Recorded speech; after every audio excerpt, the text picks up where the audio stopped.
So obviously this is what we're here for, to talk about with the project team, give people a chance to speak to them about the Cornholme Pedestrian Improvement Scheme. The way we're going to run this, we're going to do a quick random introduction so people know who's who. Then we're going to talk about kind of the existing data that we've got on her from the household survey. Robin's going to run through that, and then we'll get to the proposals and overview them in detail, and then kind of towards the end of the session we'll have an opportunity for a Q&A, and then there'll be a page about further information where you can access any of the plans and share your views. Just a brief bit of housekeeping. This session is being recorded. Obviously, the only faces and voices that are going to be heard are the panelists. Anybody who's attending, obviously, you won't be heard or seen, so don't worry about that. And also, in addition, there is a Q&A function at the bottom of your screen, so you can ask any questions there throughout. We'll answer them all in one portion towards the end, but you can pop them in there throughout, or you can pop them in the chat, however you'd like to do it. Right, so I am going to hand over to the project team now to go over the existing data we've got about. Thank you, Laura. Yeah, so I'll talk us through the household survey and give a bit of background. So while this the Cornholme Pedestrian Improvement Scheme was in sort of early stages of development and similar for the rest of the Places programme, which I'll touch on, we in collaboration at the Combined Authority with our team, we sent a sort of postcard survey out. So there was an invitation to respond to an online survey on the postcard, and we identified all of the houses within the marked area there on the map, so in Cornholme and Portsmouth, and it was posted out. So we allowed multiple responses per household as well as it was individual responses. So we got 107 responses back, which is 12% of residents in the area. Could I get the next slide, please? Thank you. So I'll pull out some of the highlighted information from the survey in the next couple of slides that was most sort of relevant and interesting. So this just quickly compares the area, the current travel patterns in the area with the other areas that were in our programme. So while there's a range of different areas here, it shows that there's a low level of walking and specifically cycling in Cornholme, which is obviously a shame given the beautiful surroundings. But you've also got quite a high level of bus, so that's important. We could have a lot of bus users there, even compared to within a sort of inner city. So those results, I think not necessarily too surprising given the situation, but potentially definitely want to see that sort of more walking and cycling viable in the area. Can we go to the next slide, please? So this was the main output really of the survey that we did previously, and it's helped to inform sort of priorities in the area.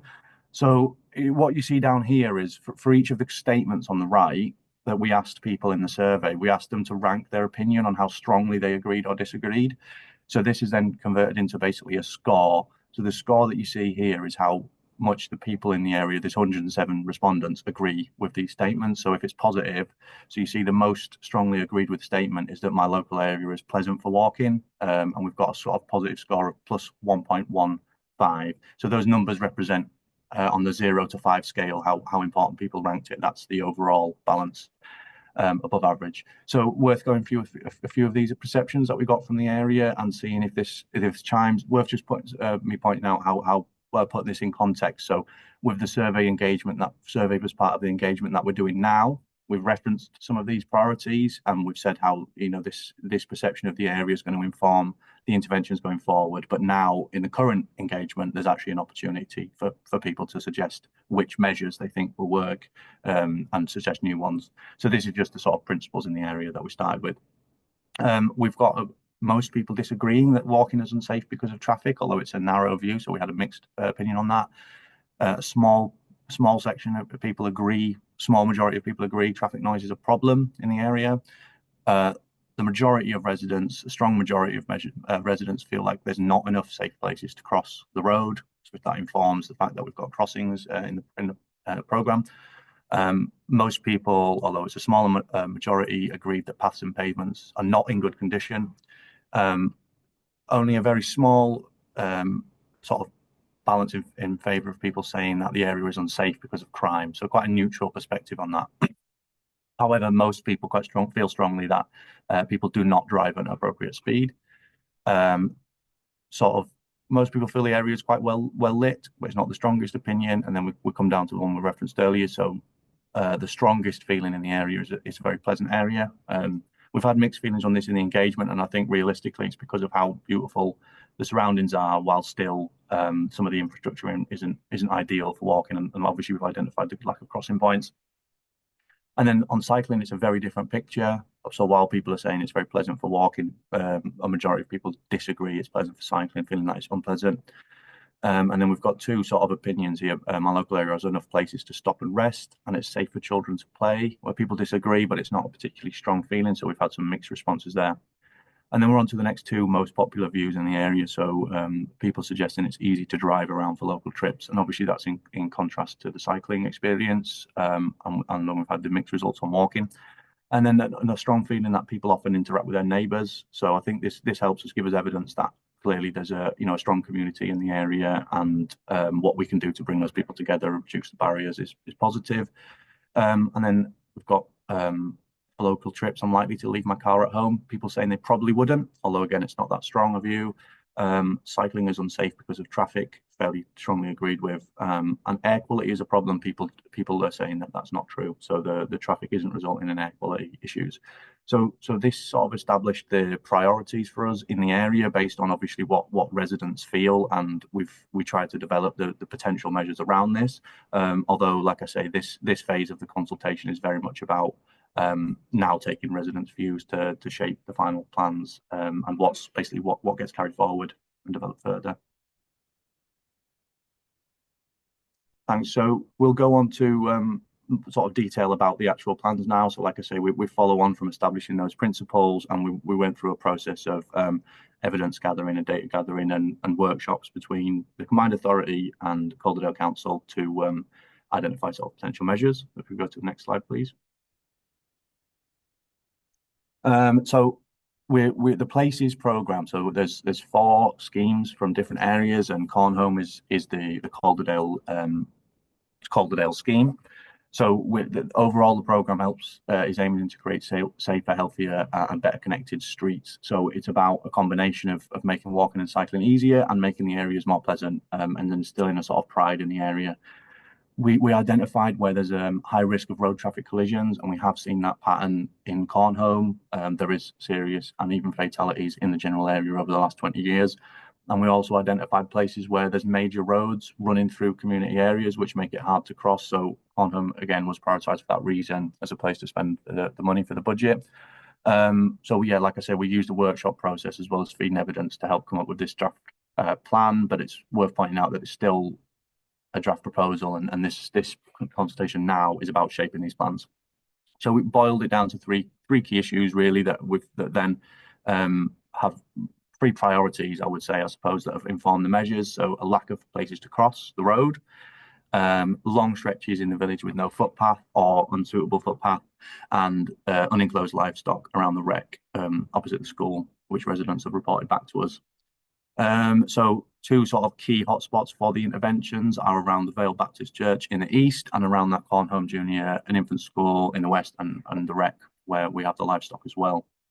Go to the next slide, please. Thank you. So here is an overall map of the scheme, which some of you may have seen in the engagement as well. This is a high level, but just to give an idea of where our interventions would be, and the sort of boundaries of the village where it comes in.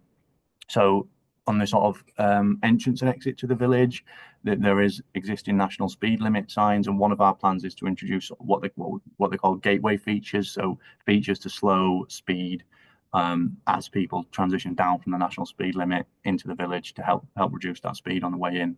And then on the map, obviously, you see the 2 sort of main areas we've identified for the interventions around the school and around the churches in the east.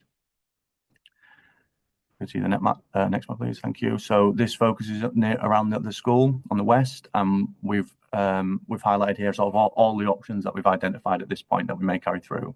So there's 2 potential locations for a new control crossing that we've highlighted there. You can see with the signal, the image of the signals there. Obviously both to facilitate access to the school and the wreck, but currently, like we've said, speeds are quite high in the village and there's a lack of safe places to cross. So we've also identified places for pedestrian improvements, so some curb widening at the end of Greenfield Terrace and a small new stretch of footway from Jubilee Way to the children's playground, which would go along the rec. This is marked by the purple line on the map. You'll see there's one opposite by the bus stop. That would also be a potential very short stretch of footpath to connect to that bus stop, which is currently sort of isolated. It's not properly connected by a path. Then we're proposing to extend the current one-way terrace, one-way street that is on Greenfield Terrace. So at the moment, it only exists right in front of the school. We'll be extending the one-way system right down to Burnley Road there. As part of supporting this, we've explored the Burnley Road sort of access road that is right off Burnley Road and the Lennox Road there, whether we'd introduce a road closure to only allow people walking and cycling through there to support the one-way system. That's an overview of all of the potential options here, although it's worth saying that the proposed cattle grid is further down Carr Road, which is just at the bottom of this map here, and it would just be off the map to prevent cattle from accessing the wreck there.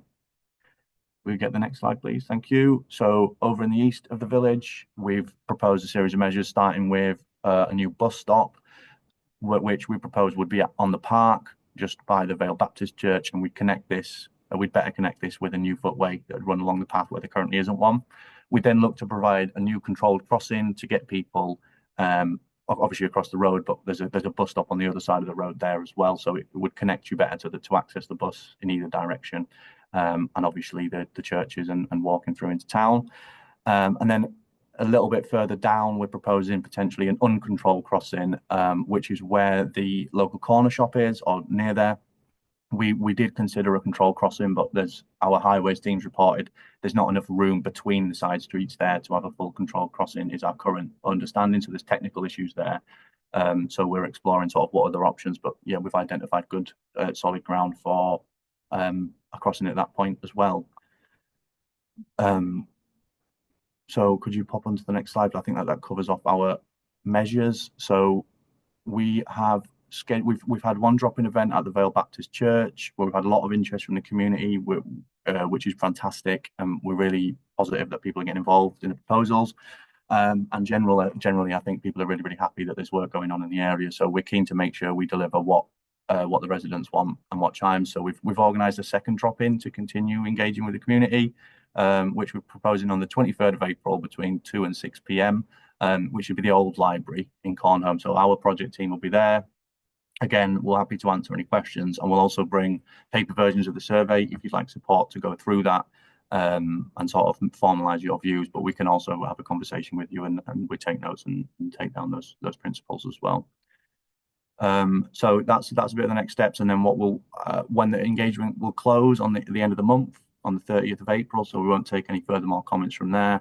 And then in mid-June, we'll publish an outcome report, which will also have a sort of summary of all of the findings and our interpretation. We'll follow up before we come through to actually deliver anything. So we're seeking approval for our funding in December, and then we'll go into actually the delivery phase where we construct. So before then, we'll provide an update to residents on the outcome of the consultation and what we did as a result of what the residents have said. So that's in a nutshell everything about the project. I know there's a lot of information there in a short space of time, but just to reaffirm that proposal's currently in draft, and we're looking for views from residents to help shape the proposals. So any questions that people have now, we're happy to answer between myself, Emma, and Vicky, of course. And the online, like we've said, will be open till 30th of April. So please do, obviously yourselves, if you haven't already, the attendees, please fill in that survey to give responses and let people know. Although I know we're getting a good level of involvement from the community currently, which we appreciate. So I'll pass over at that point. We look to pick up questions from the Q&A function if anybody would like to speak to us while we have us on the line.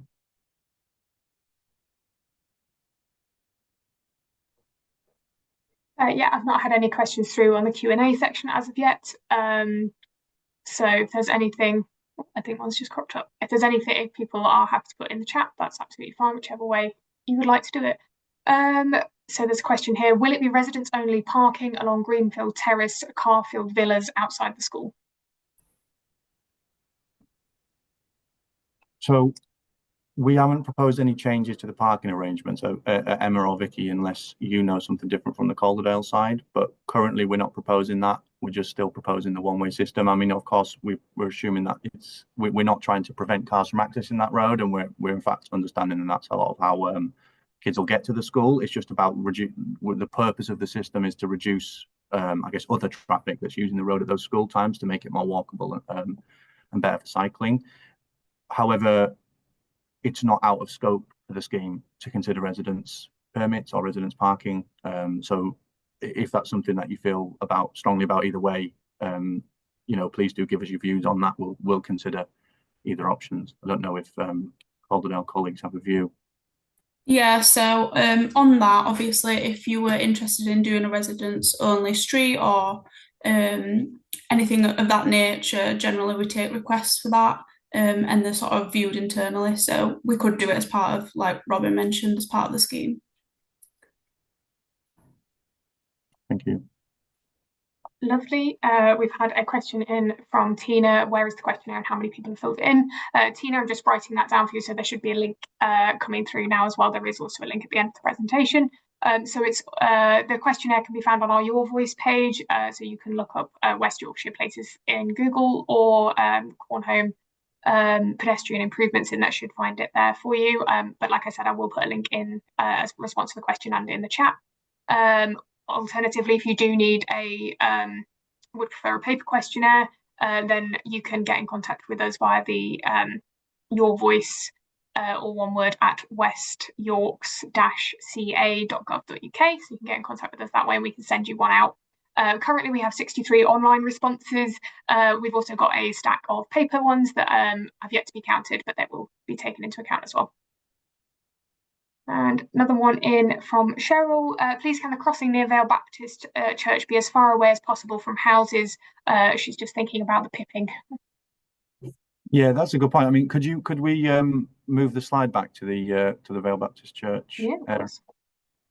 So we've spoken to our bus improvement team, and within Calderdale College has spoken to the highways team around the location of the crossing. So I think actually by the sounds of it, we're actually going to be limited to moving it further from the houses. So if you see on the map, a few sort of 50 meters to the east, to the right hand side is where the houses begin, but that's where the existing bus stop is. And we can't put the crossing within, it's only a small distance, but within a small distance of that existing bus stop, because there needs to be clearance for the bus. So it's basically meant that we have to move the crossing further along to the west, but that's it sort of, I think, still fits around the proposals because we can also be flexible about the position of the bus stop on the south side of the road. So yeah, Cheryl, it looks like we are moving the crossing basically very close to the Vale Baptist Church, slightly away from the houses that are on the other side of the road. So hopefully the noise shouldn't be an issue.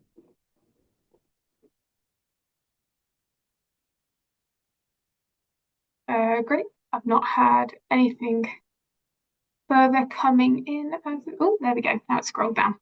There is another question on when would the work be taking place to put in the Vale traffic measures? Oh, and Cheryl has also mentioned that is actually nearer to her home in response to what you've just said, Robin. Right. Okay. Well, quickly to respond back to Cheryl, I think what the final location of the crossing is. Look, I mean, we haven't obviously determined it fully, but I think it's a roughly equidistant, roughly halfway between the houses that start opposite the I can't remember the name of it, but the next church along. So the houses that are opposite there and the houses just to the east of the current bus stop. So I think it would be roughly halfway between those two, but we'll do our best to make sure it's it's spaced evenly. I think as well, it's probably important to note that the crossing sounds would only be sort of ongoing when the button's being used for crossing. So it wouldn't just be coming on sort of randomly. It would just only be when there's pedestrians there waiting to cross as well. Yeah, very good point, Vicky. Thank you.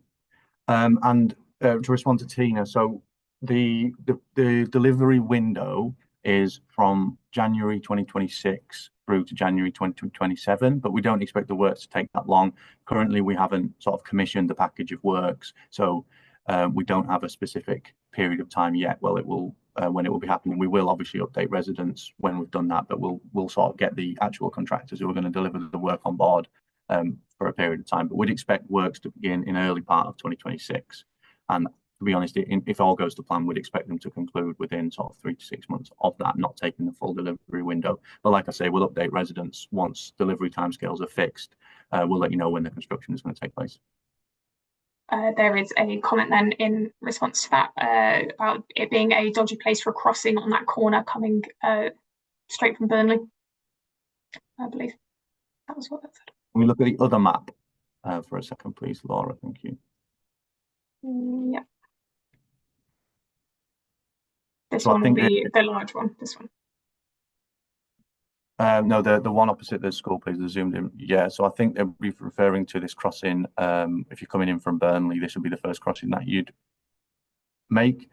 I mean, I will say it'll be supported by the gateway speed reduction features. So we looked at average speeds coming into the village, and it's 38 miles an hour at the last data we had within the 30 zone. So while obviously currently, yes, that would be a problem to enter the village at that speed and potentially be stopped. We'll be looking at the gateway features to slow that entry speed down. And furthermore, currently there's no signalised crossings through the whole of Cornholme or Portsmouth, so there's really nothing to slow traffic speeds down below that, whereas now there would be potentially a series of them.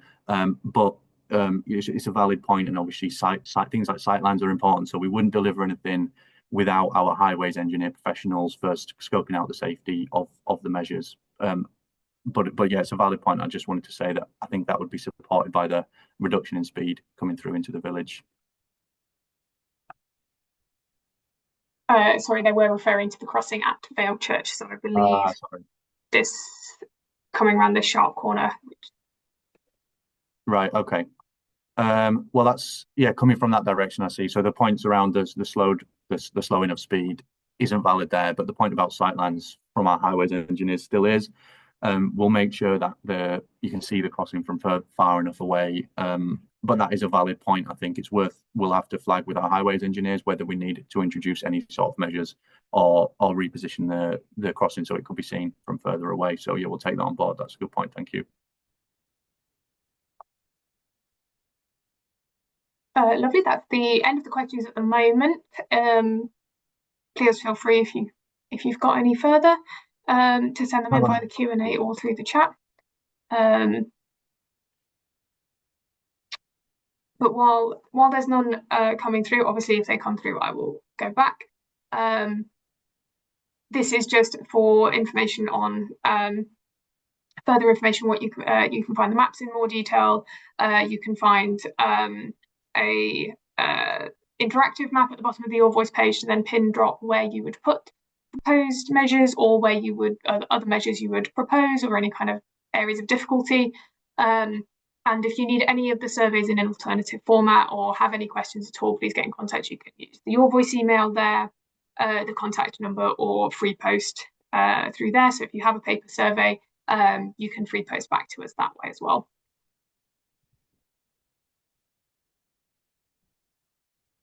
So there's been something else come in now. If it was 20 mile an hour through the village, that would be better. Well, I mean, my view on this, and I feel like I'd like a view from either Emma or Vicky too, but we did sort of have this drafted as a potential option, and our sort of highways team, and to be fair, this goes in Calderdale and the combined authority where we work for, weren't in favour of a blanket 20 mile an hour measure. Basically, the sort of road is a sort of trunk route, and obviously, and HGV users. I mean, in our view, though, obviously safety comes first, and the residents of Cornholme are the priority of this scheme, not motorists going through. But I think, we have constraints, and it looks impractical to deliver 20 miles an hour throughout the village. However, slowing speed is still important to us.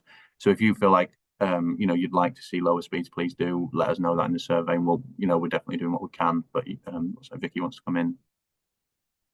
Yeah, so just to kind of reiterate what Robin sort of said, I think the measures that are being proposed often when we put in sort of formal signals, especially in close proximity, they do tend to slow traffic down naturally. So we're hoping that that's kind of the first intervention as such. And obviously if the speed becomes an issue later down the line, obviously it'll be something that we address as part of this project or a future project as well. Yeah, definitely. Thank you. Yes, again, just to reiterate that we had a fair amount of insight from residents in Cornholme and Portsmouth about the speed and how people were asking for 20 miles an hour. But when we think about the 3 proposed pedestrian crossings, we thought, well, that will just, it'll slow everything down. It'll control things a bit more throughout the village. And as you say, that gateway measure as you're coming in from Burnley, which is where it's the open road and it's the national speed limit, Robin, that if people are coming into the village there and there's a pedestrian crossing and people will have to stop at a red light, that will impact throughout the village. Thanks, everybody. There's another question that's just come in, or more of a comment, I suppose. There's still concerns about the bit in the middle between the 2 bridges, as this area, this is an area where speed increases, but they're worried it might get worse after proposed measures have been introduced. So I may have to Chris at the event, but yeah, this is something that a few people have raised, and to be honest, it is a good point. I think it goes back to Cheryl and Andy's point there as well. Of course, speed's definitely an issue that we've acknowledged, and I think we've got good measures to tackle that at either end of the village. But there is this possibility then that people will try and make some time up in this stretch in the middle. So that's definitely a valid point that we're taking on board, and I think we will go back to our sort of highways engineers after this, and one of the engagement reports will be to see if there's any more options that were either missed or that were discounted maybe too early, to look at measures that would reduce speed or prevent people from using that straight to try and make time back. So yeah, we've definitely flagged those points about that middle area not having interventions, and when we provide an update, we'll let you know what options we're considering as a result of that. Yeah, I would encourage you. There's an area on the survey where you can add in any other measures you would introduce or any other comments about anything to improve the area and the travel through it. So I would encourage you to put it in there, and it will be counted in the outcome report, which you'll get to view in mid-June. It'll be uploaded onto the Your Voice page, and there should be a notification sent around when it's uploaded to those that have signed up to Your Voice. But I will also try and target getting the word out to just general residents. I've had a fair amount of feedback about that stretch as well, the stretch that hasn't been highlighted and there aren't currently any measures proposed for it. So yeah, I just encourage you as residents to sort of express what your thoughts are on it and what you think might help.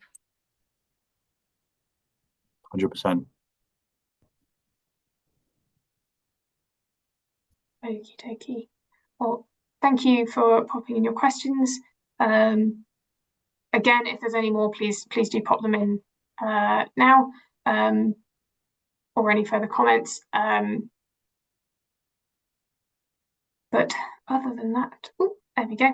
The comment: we live close to the bend where the plans have been for a crossing at Vale for 20 years, and the traffic speed there is very dangerous and getting worse. Great for some measures before anybody gets injured. Really good to hear. Thank you for the comment. I mean, I will say it's been very positive and good to, when we speak to people and they say, thankfully someone's, doing what we've been asking for. Definitely crossings in the village are something that I think, well, so far we know we haven't had the evidence and the data from the engagement yet, but on a personal level, everyone's been unanimously in favour of those, and definitely safety is a big issue. And I agree. I think not enough's been done, and I know my organisation, Combined Authority, we haven't invested in Cornholme and Portsmouth before, but hopefully this project will make a big difference. And yeah, thanks for your comment, Tina.